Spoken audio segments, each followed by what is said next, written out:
हमने पिछली क्लास में रजिया सुल्तान के बारे में पढ़ा था, है ना, यानी कि हम गुलाम वंश पढ़ रहे थे। कौन सा वंश पढ़ रहे थे? गुलाम वंश पढ़ रहे थे, है ना।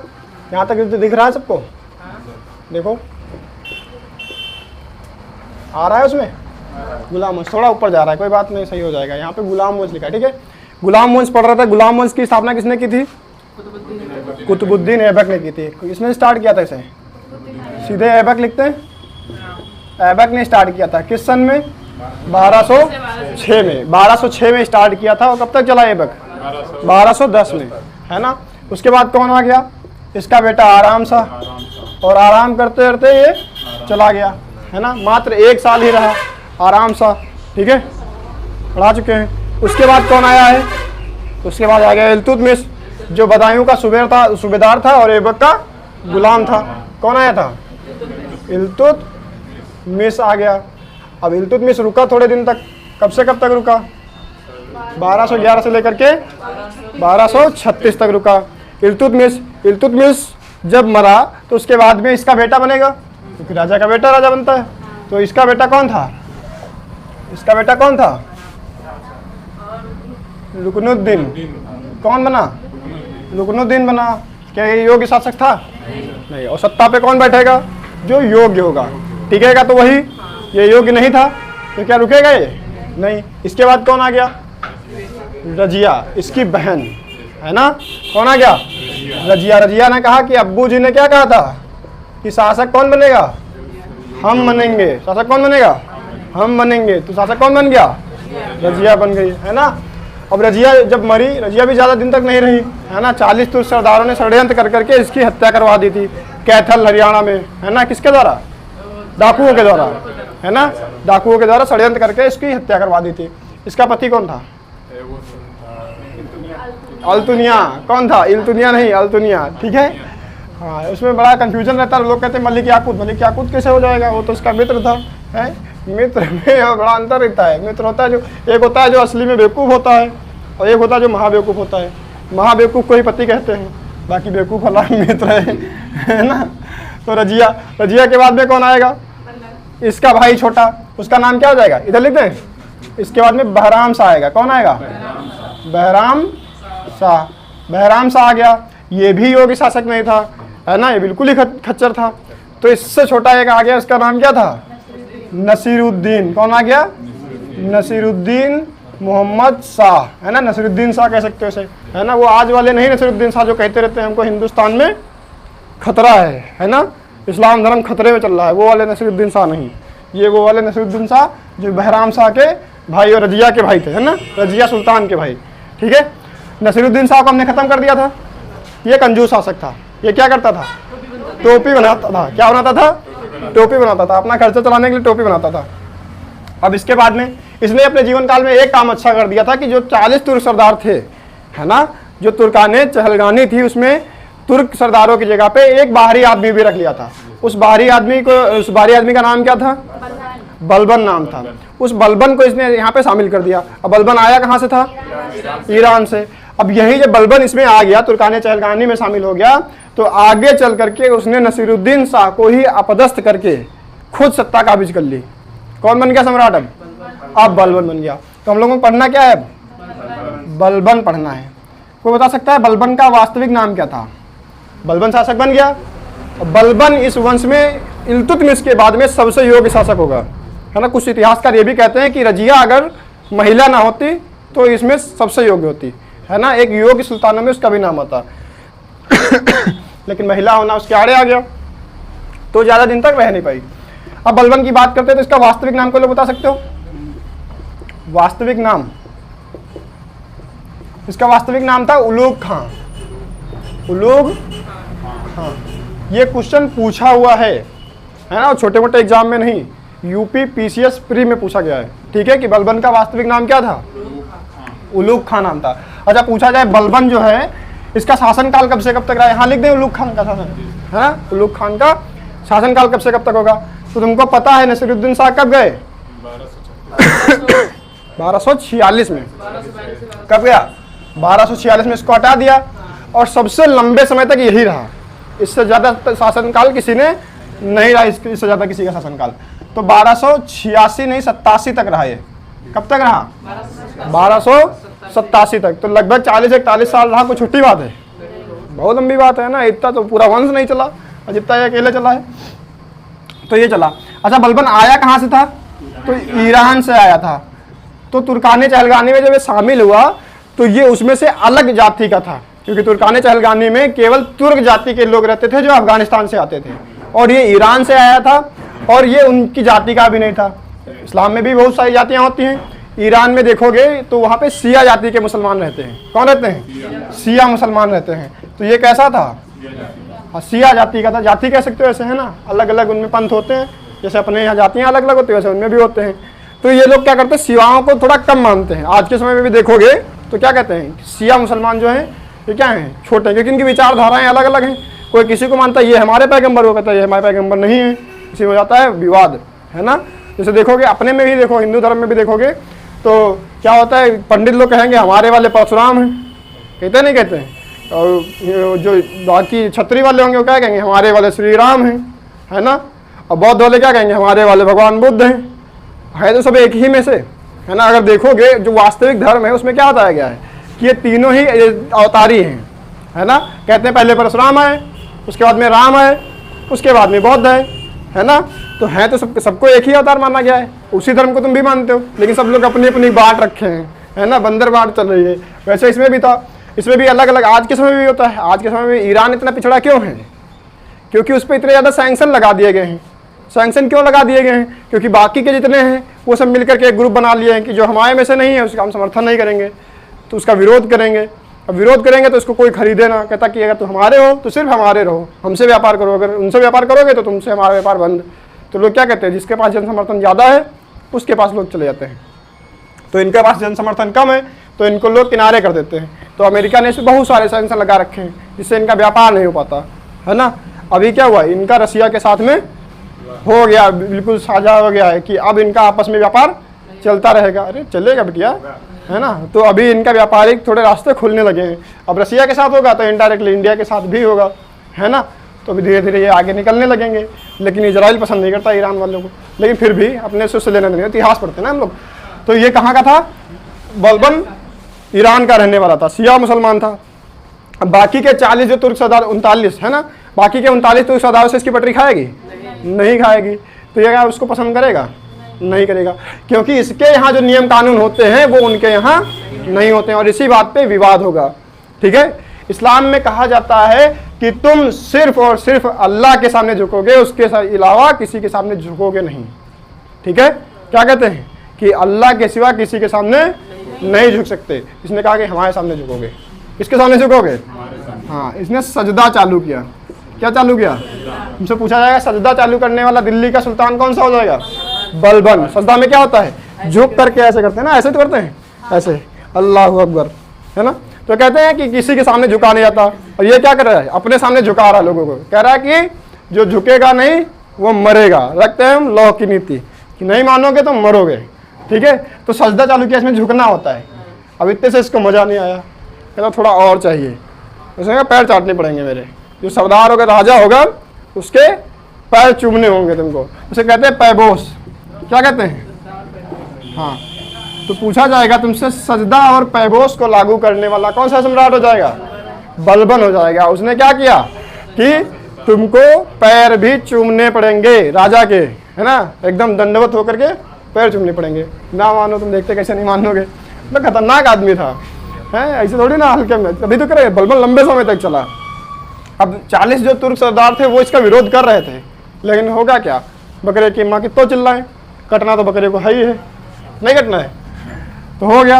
इसने क्या किया? ईरान में एक धर्म होता है पारसियों का, है ना। पारसी लोग भी ईरान में रहते हैं, तो वहाँ उनका पारसियों का एक त्यौहार होता है। उसका नाम है, बता सकते हो कोई लोग? नवरोज। क्या नाम है? एक नवरोज त्यौहार होता है। क्या होता है? एक नवरोज त्यौहार होता है जो पारसी लोगों का होता है। किसका होता है? पारसी लोगों का होता है। तो इसने उसको भी चालू किया। किसको? नवरोज त्योहार को। क्वेश्चन ये भी पूछा हुआ है, ऐसा कोई क्वेश्चन नहीं है यहाँ पे जो पूछे ना गए हों। ठीक है, सारे पूछे गए क्वेश्चन है। पूछा गया नवरोज त्योहार किस धर्म के लोगों से संबंधित है? तो पारसी धर्म के लोगों से संबंधित है, तो इसने नवरोज त्यौहार चालू किया क्योंकि इसके यहाँ होता था, है ना। इसने क्योंकि ये मानता नहीं था किसी की, कह रहा जो हम कह रहे हैं वही सही है, क्योंकि हम क्या हैं, हम स्वयं अल्लाह के प्रतिनिधित्व हैं, है ना। स्वयं को क्या कहता था, ये कहता था स्वयं को ईश्वर का प्रतिनिधि मानता था। किसका मानता था, ईश्वर, मतलब जो भगवान है, अल्लाह है, उसका क्या मानता था, प्रतिनिधि। प्रतिनिधि मतलब उनका भेजा गया दूत मानता था। क्या मानता था कि हमको स्वयं किसने भेजा है, अल्लाह ने भेजा है। किसने भेजा है कहता राजा जो होता है वो अल्लाह का प्रतिनिधि होता है। अब अल्लाह का प्रतिनिधि मतलब तुम्हारा भगवान, अल्लाह मतलब भगवान, है ना। तो भगवान की बात नहीं मानोगे क्या, मानना पड़ेगा। भगवान की बात ना मानो, ऐसा कैसा हो सकता है। मतलब जो भगवान ने कहा है वही तुमसे हम कह रहे हैं, उनका प्रतिनिधि हैं, तो तुमसे हम कहते हैं कि जाओ उनको कोई किसी दुकानदार से कहते हैं वहाँ से वो लेकर के आओ, है ना, और उसे ये मांगना, कहना कि हमने कहा था। तो तुम हमारे प्रतिनिधि हुए कि नहीं हुए। तो जो बात हमने कही वो तुम उससे जाकर के कह दोगे, है ना, कह दोगे सर जी ने मंगाया है या सर जी ने ऐसा कहा है, कह दोगे। वो तुम्हारी बात तो है नहीं, वो हमारी बात है। तो वो वैसे ही मानेगा जैसे कि हमारी बात मानता, है ना। अगर मेरा उससे जानने पहचान का रिश्ता है तो वो क्या करेगा, जैसे मेरी बात मानता वैसे ही तुम्हारी बात भी मानेगा, क्योंकि वो तुम नहीं कह रहे हो, कौन कह रहा है, हम कह रहे हैं, है ना, डायरेक्ट हमारी। वैसे ये कहता था कि हम भी जो हम कह रहे हैं वो हम नहीं कह रहे हैं, वो स्वयं ईश्वर कह रहा है, अल्लाह कह रहा है, क्योंकि हम अल्लाह के क्या हैं, प्रतिनिधि हैं। तो हमारी बात अब तुमको मानना ही पड़ेगा। ईश्वर की बात नहीं मानोगे, अल्लाह की बात नहीं मानोगे, है ना। ये इसने कहा कि अगर नहीं मानोगे, 40 तो सरदारों को पसंद नहीं आ रहा था, है ना। इसने क्या किया, ईरानी पद्धति है पूरी, है कि नहीं है भाई, ये सब क्या है, ईरानी पद्धति है। अब इसने सारी ईरानी पद्धति लागू कर दी। उधर ये क्या कर रहा है, स्वयं को ईश्वर का प्रतिनिधि बता रहा है, जबकि बाकी के इस्लाम में जो और मानने वाले सुन्नी वगैरह हैं वो नहीं मानते हैं कि ईश्वर के अब कोई और भी प्रतिनिधि हैं। पैगंबर मोहम्मद को मानते हैं, उसके बाद में फिर नहीं मानते। उनमें बड़ा सा बवाल है, थोड़ा बहुत, है ना, बहुत सारे लोगों का। तो कहते हैं आप कोई प्रतिनिधि नहीं, कहता हम हैं। जब नहीं माना तो क्या किया इसने, 40 दल को समाप्त कर दिया। क्या खत्म कर दिया, 40 दल। जब इसका ज़्यादा विरोध करने लगा तो इसने क्या कर दिया, 40 दल को ही समाप्त कर दिया। कहा कि अब से कोई तुर्काने चहलगानी नहीं होगी, अब से केवल और केवल राजा को सलाह स्वयं राजा देगा, तो उसके अलावा राजा किसी की नहीं मानेगा।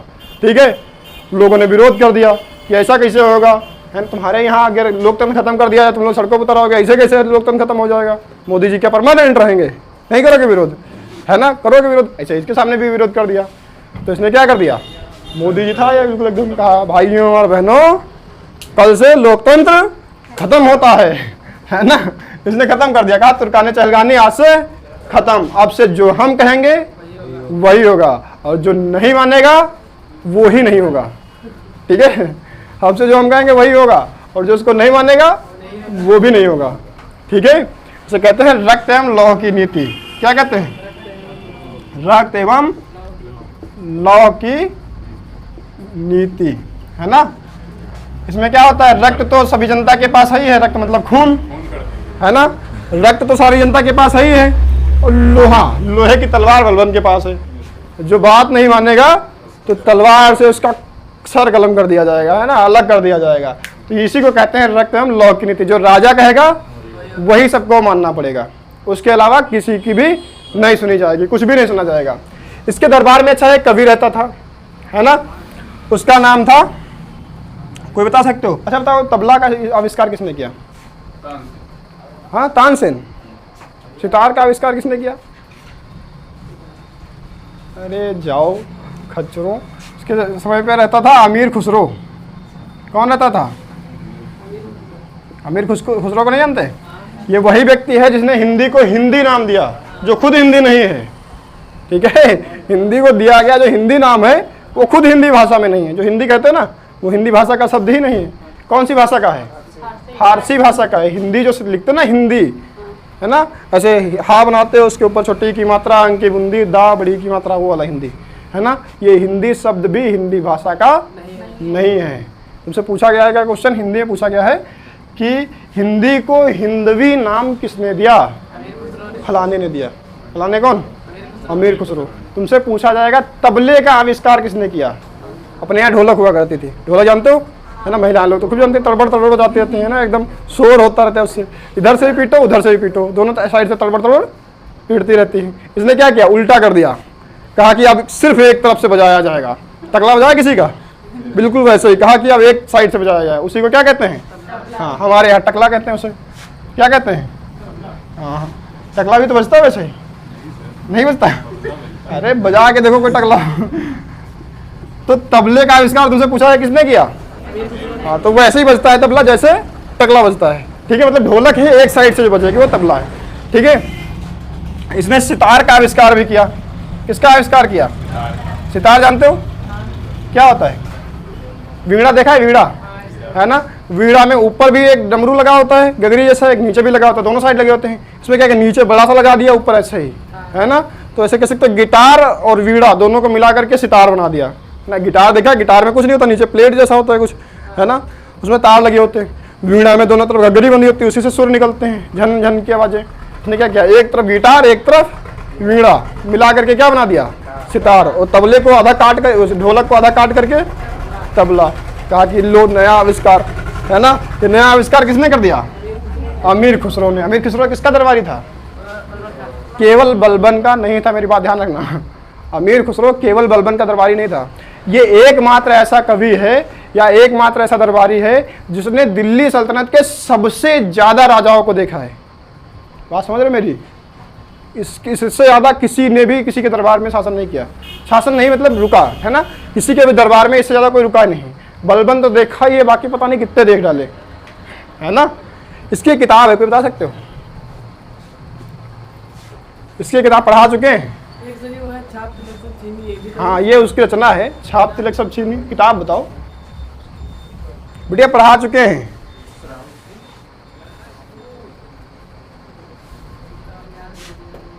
एक हम बता रहे हैं, दूसरी तुमको बताना है, ठीक है, कमेंट बॉक्स में, यहाँ नहीं, है ना। इसकी एक पुस्तक है जिसका नाम है तारीख ए दिल्ली। इसकी पुस्तक का क्या नाम है?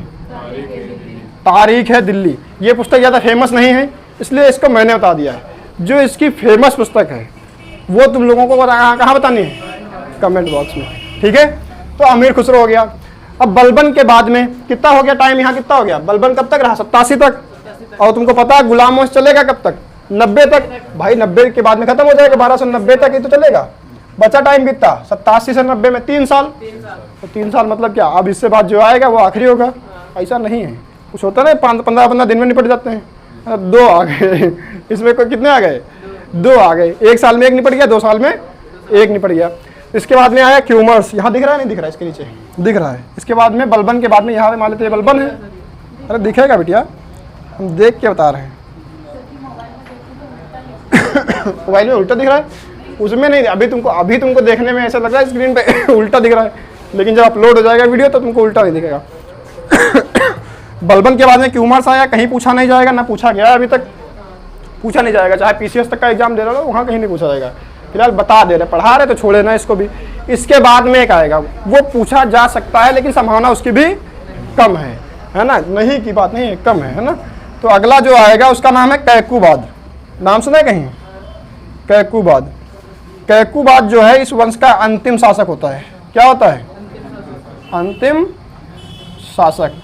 और ये वंश 1290 में खत्म हो जाता है। तो तुमसे ऐसे क्वेश्चन पूछा जा सकता है कि गुलाम वंश का अंतिम शासक कौन हो जाएगा? कैकुबाद हो जाएगा। इसके बाद में कौन आ जाएगा? जलालुद्दीन खिलजी। कौन आ जाएगा? वही इसको खत्म करके क्या करता है? एक नए वंश की स्थापना कर देता है जिसका नाम होता है खिलजी वंश। ठीक है, याद रहेगा। तो अगली बार हम लोग क्या पढ़ेंगे? इसके आगे हम लोग अब खिलजी वंश पढ़ेंगे। आज का क्वेश्चन याद है? आज का क्वेश्चन है अमीर खुसरो की पुस्तक का नाम। कहाँ बताना है? Comment box.